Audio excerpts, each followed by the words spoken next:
Bismillahirrahmanirrahim. Assalamualaikum warahmatullahi wabarakatuh. Alhamdulillahi wahdah.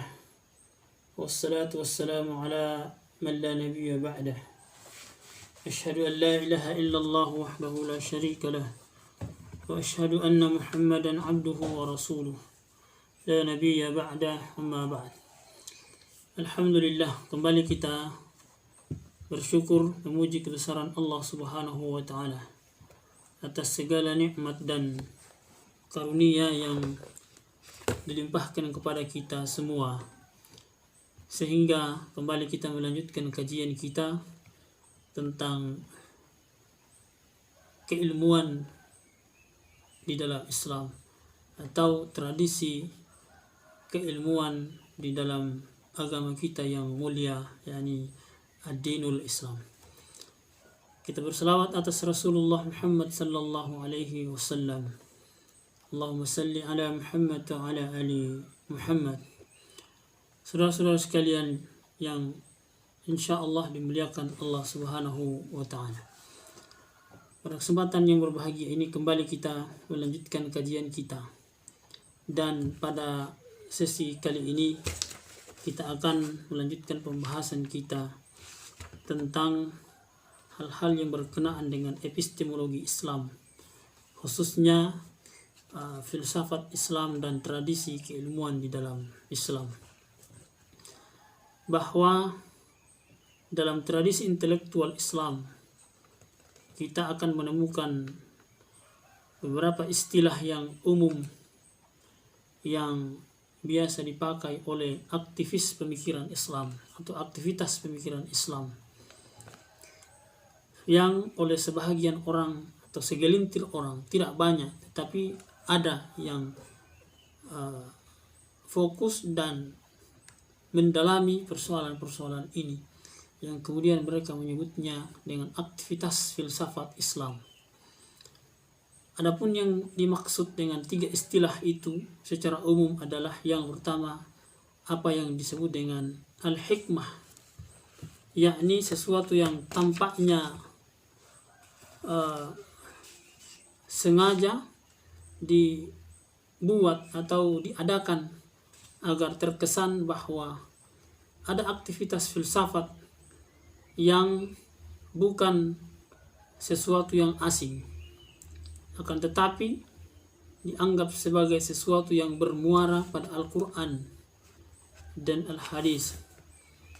Al-Amiri misalnya menulis bahwa hikmah itu berasal dari Allah Subhanahu wa taala, dan di antara manusia yang pertama dianugerahi, beliau menyebutkan bahwa manusia yang pertama yang dianugerahi oleh Allah Subhanahu wa taala tentang hikmah ini adalah Luqmanul Hakim alaihi salam.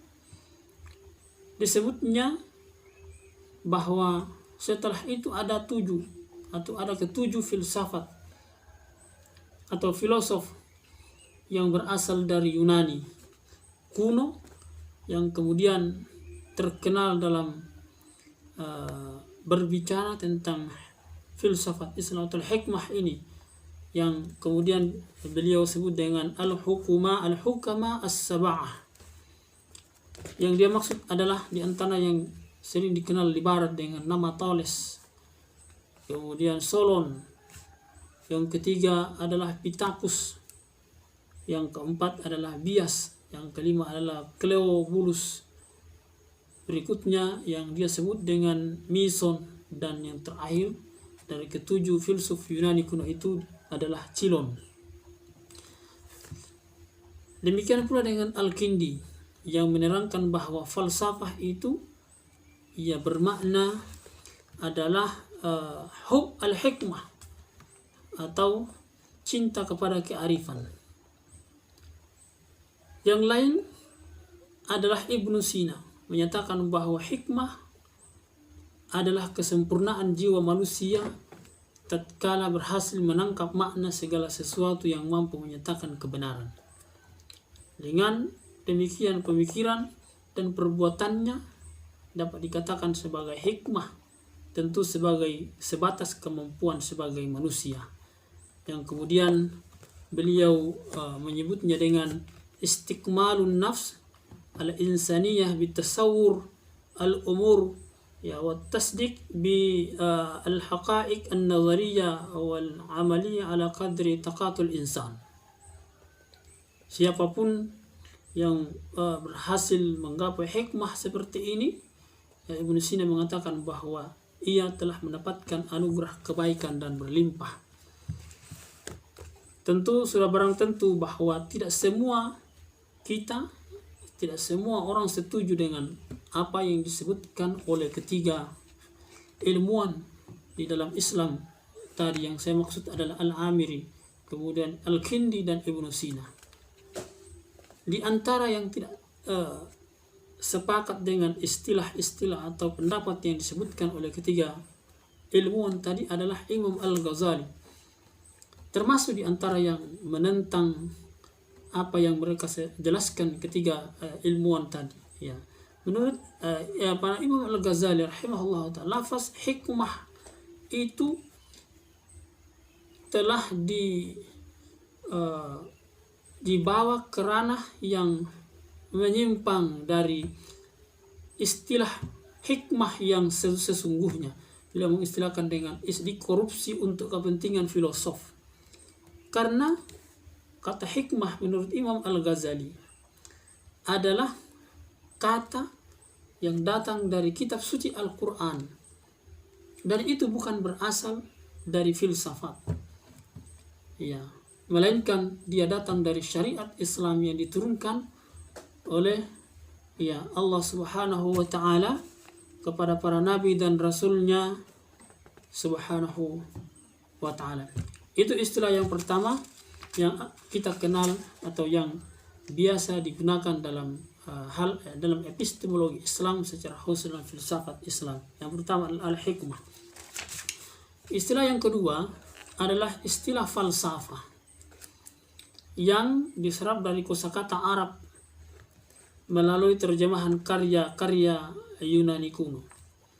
Definisinya diberikan oleh Al-Kindi tentang falsafah. Filsafat adalah ilmu yang mempelajari hakikat segala sesuatu sebatas kemampuan manusia.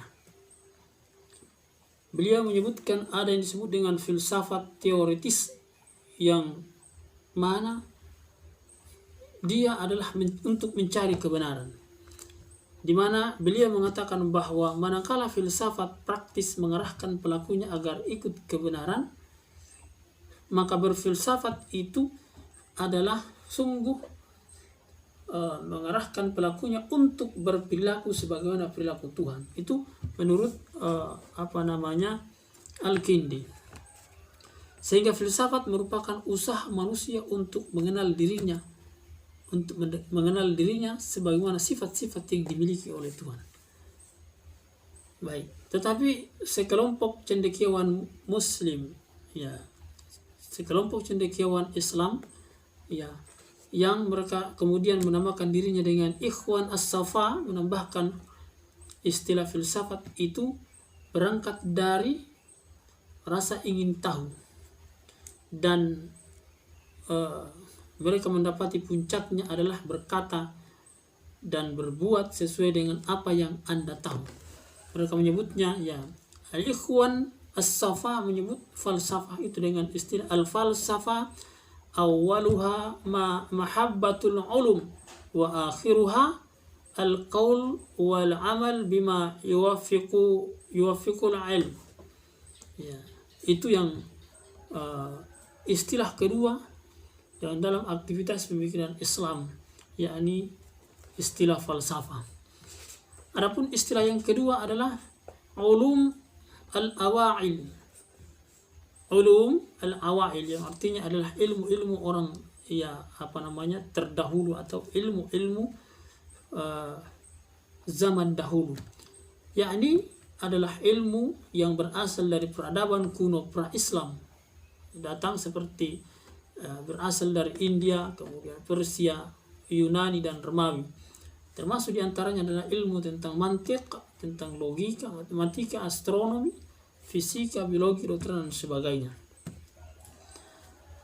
Maka dari ketiga istilah ini kita akan mencoba melihat mana epistemologi Islam, terminologi Islam yang harus kita terima dan harus kita jadikan sebagai acuan dalam aktivitas berpikir Islam yang merujuk kepada Al-Quran dan sunnah-sunnah dari Rasulullah Sallallahu Alaihi Wasallam. Maka ada tiga perspektif. Terdapat beberapa pandangan mengenai matriks filsafat di dalam Islam ini. Pandangan yang pertama dipegang oleh mayoritas orientalis, bahwa filsafat Islam adalah kelanjutan dari filsafat Yunani kuno. Mereka menyebutnya seperti itu. It's Greek philosophy and Arabic care. Mereka mengatakan bahwa filsafat itu adalah istilah-istilah yang datang dari filsafat Yunani kuno Islam. Demikian disebutkan oleh para filosof itu. Di antaranya adalah Renan, kemudian Gutas, Adamson dan yang lainnya. Mereka menyebutnya sebagai filsafat berbahasa Arab, yang disebutkan tadi itu it's Greek philosophy in Arabic Greek, atau mereka menyebutnya dengan Arabic philosophy. Nah, di balik pandangan ini terselip rasisme intelektual, bahwa filsafat itu diasumsikan sebagai sesuatu yang murni datang dari Yunani, dan karenanya kaum muslimin ketika berbicara tentang filsafat dia hanya sekedar mengambil dan memelihara, mengambil dan melanjutkan tradisi-tradisi Yunani kuno. Yang pertama. Perspektif yang kedua adalah menganggap bahwa filsafat Islam itu adalah reaksi terhadap doktrin-doktrin agama lain yang telah berkembang pada masa lalu.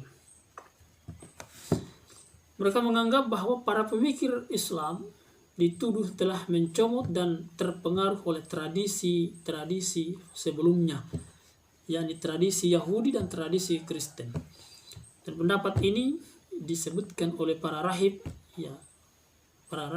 Yahudi dan Kristen. Di antaranya adalah Maimonides, rahib Maimonides, yang mengatakan bahwa ketahuilah olehmu bahwa semua yang dilontarkan oleh orang-orang Islam dalam aktivitas pemikirannya adalah golongan yang datang dari cara berfilsafat orang-orang Yahudi dan Kristen. Nah, mereka adalah Mu'tazilah, kemudian mereka adalah Asy'ariyah, yang berbicara tentang persoalan-persoalan yang berkenaan dengan proposisi-proposisi yang diambil dari buku-buku Yunani, diambil dari Syria, yang ditulis untuk menyanggah para filsuf-filsuf yang mengatakan argumen-argumen Yahudi dan Kristen. Itu anggapan dari mereka dalam pandangan yang kedua.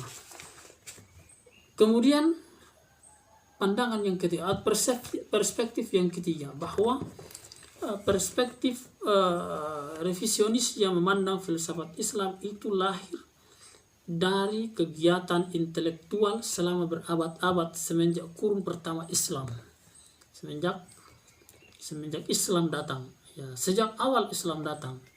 Dan bukankah perbincangan tentang kemahakuasaan dan keadilan Tuhan adalah merupakan bagian dari filsafat?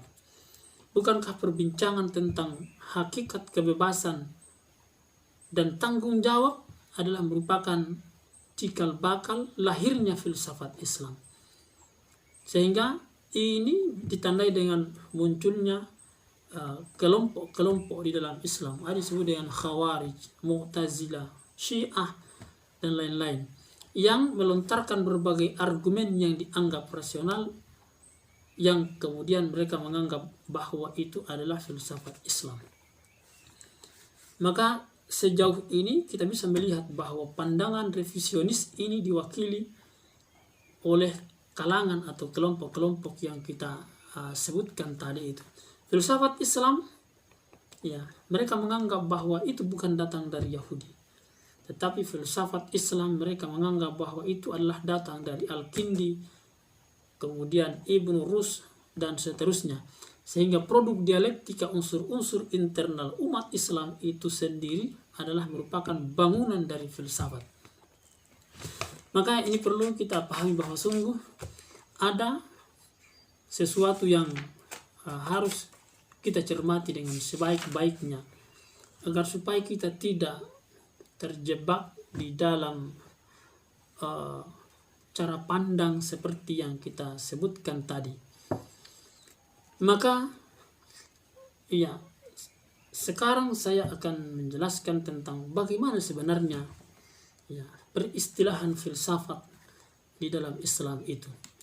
Bahwa pernyataan serupa tentang filsafat ini diutarakan oleh pakar-pakar filsafat dari Mesir seperti Ibrahim Madkhur, kemudian Mustafa Abdul Razik, kemudian Syekh Abdul Halim Mahmud.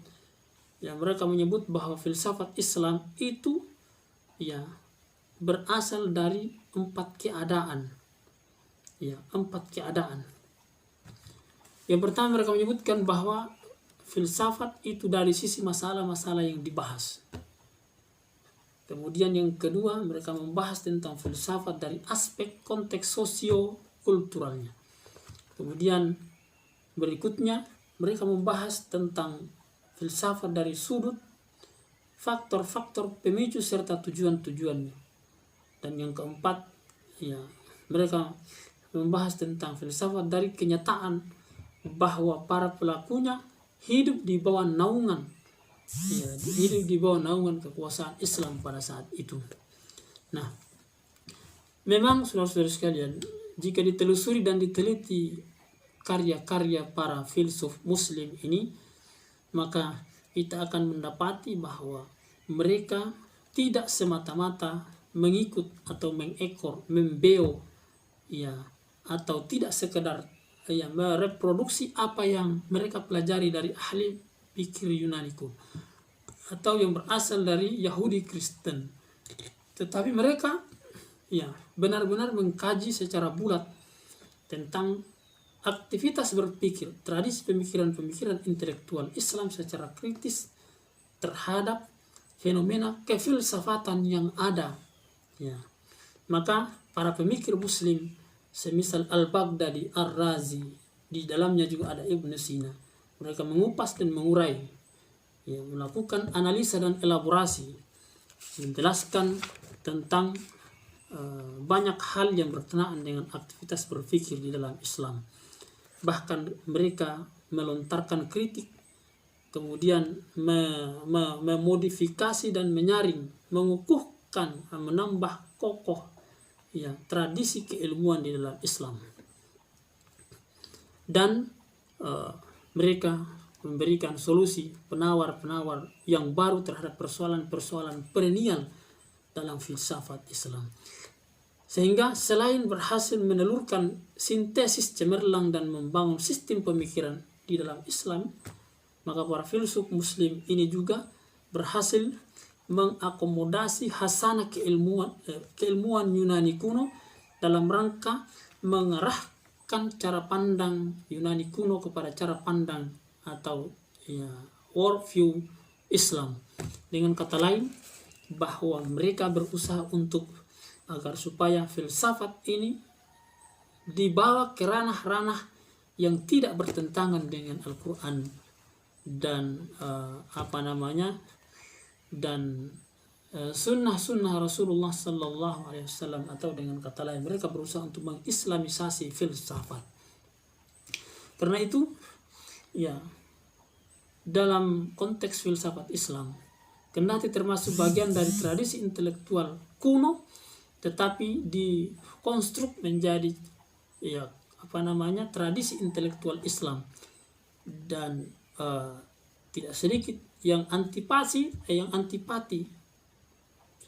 yang punya keinginan untuk fokus mendalami hal-hal yang berkenaan dengan filsafat di dalam Islam ini. Karena itu kita akan mendapati di abad ke-5 Hijriah,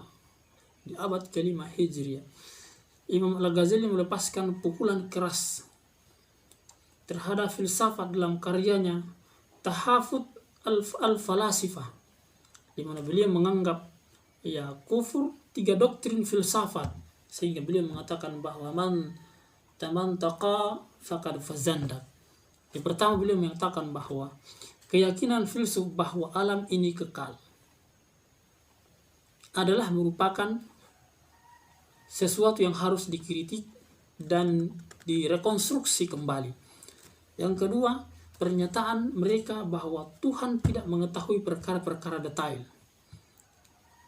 Dan yang ketiga, Imam Al-Ghazali mengatakan bahwa pengingkaran terhadap kebangkitan jasad di hari kiamat itu adalah hal yang benar adanya, dan itu merupakan bagian dari ajaran Islam.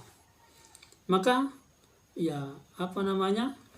fatwa yang begitu keras melarang pengajaran filsafat juga menjadi bahagian yang harus diurai kembali, agar supaya hal-hal yang berkaitan dengan aktivitas berpikir di dalam Islam atau yang disebut dengan filsafat Islam ini tidak dijadikan sebagai sesuatu yang ditentang secara secara penuh, secara bulat, tetapi juga dia akan memberi manfaat yang besar di dalam tradisi kehidupan berpikir Islam. Karena itu filsafat adalah sesuatu yang diharapkan dengan pemikirannya dia akan semakin mendekatkan diri kepada Allah Subhanahu wa ta'ala. Karena itu filsafat dalam pengertian Islam, filsafat di dalam Islam sesungguhnya dia ada dengan tujuan yang ganda, yang dia membenarkan yang benar, ihqaq al-haq. Yang kedua, dia membatalkan yang batil atau ibtal al-batil, dan itu dilakukan secara rasional, persuasif, elegan, dan sepenuhnya dilakukan dalam aktivitas berpikir. Jadi dia mengarahkan cara berpikirnya, filsafat Islam itu mengarahkan cara berpikirnya untuk membenarkan yang hak, dan menolak yang batil atau membatalkan yang batil, ibtal al-batil. Karena itu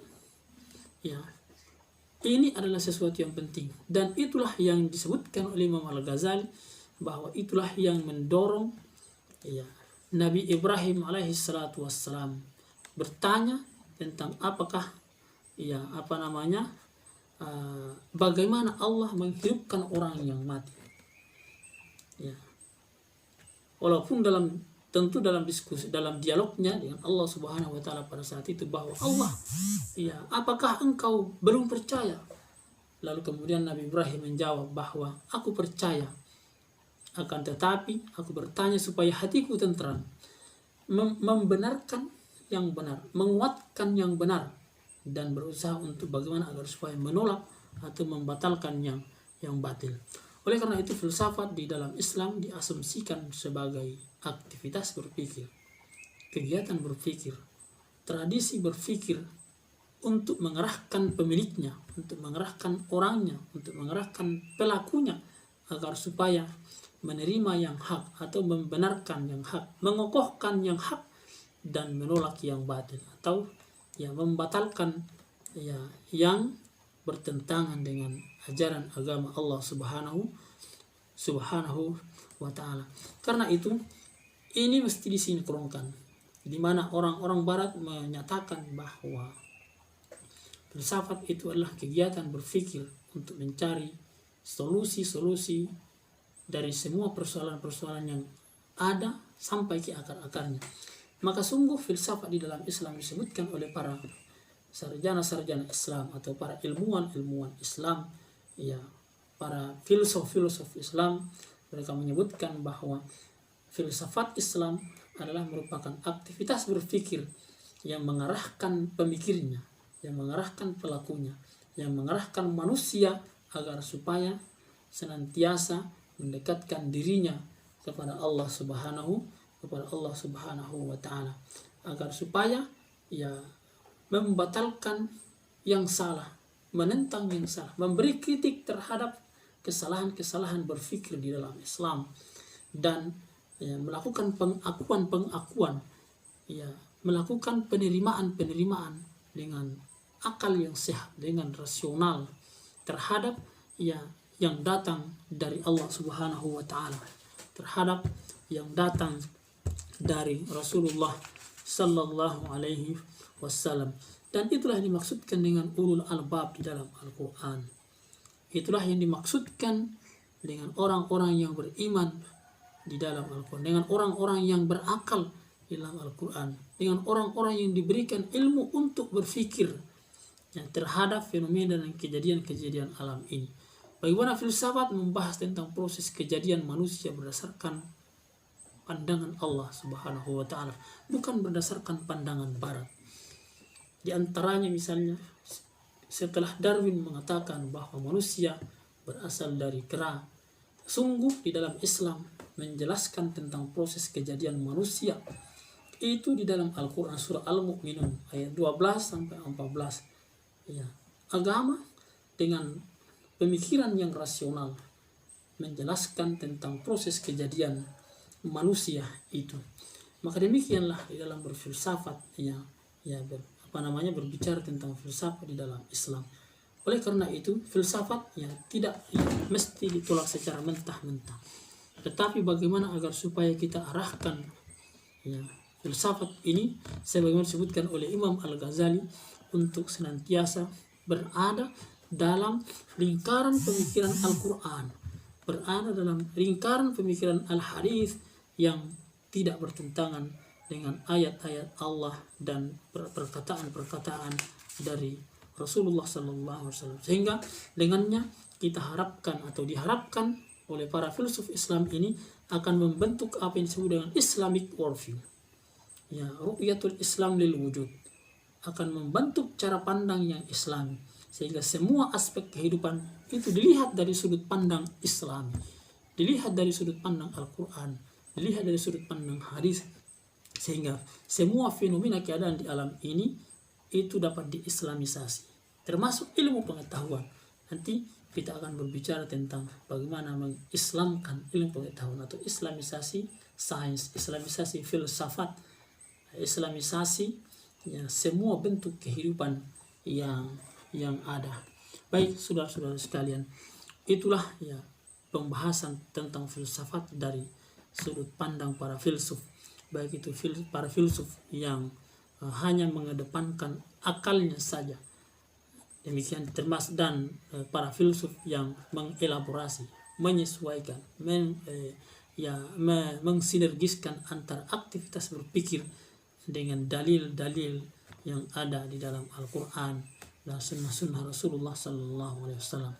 Sehingga kalau ada yang menyebut tentang filsafat Islam, maka kita harapkan aktivitas filsafat yang dia lakukan adalah berada di ranah-ranah atau di dalam lingkaran Al-Quran dan hadis, bukan mengedepankan filsafat barat yang mereka tidak menerima konsepsi konsepsi pemikiran Islam, tetapi yang mereka kedepankan adalah konsepsi pemikiran materialistik yang memaksakan dirinya untuk menerima kebenaran hanya sesuatu yang dapat diindrai saja atau yang bisa ditangkap oleh panca indera. Padahal aktivitas berpikir di dalam Islam, filsafat di dalam Islam itu berada di ranah-ranah yang lebih banyak tidak bisa diindrai dengan panca indera, tetapi dia harus diterima dengan khobar sadiq atau dengan wahyu yang datang dari Allah Subhanahu wa taala dan dalil yang sebutkan atau dikatakan oleh Rasulullah Muhammad sallallahu alaihi wasallam. Semoga bermanfaat. Insyaallah kajian kita akan kita lanjutkan pada sesi berikutnya tentang berbagai macam hal yang berkaitan dengan epistemologi Islam ini.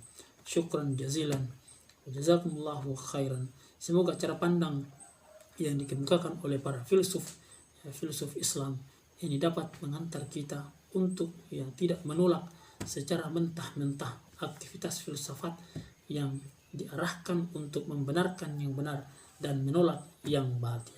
Syukran sekali lagi. Kita tutup majelis kita dengan doa kafaratul majelis. Subhanakallahumma rabbana wa bihamdik, nashhadu an la ilaha illa anta wa nastaghfiruka wa natubu ilaik. Wa akhiru da'wana alhamdulillahi rabbil alamin. Wabillahi taufiq wal hidayah. Wassalamualaikum warahmatullahi wabarakatuh.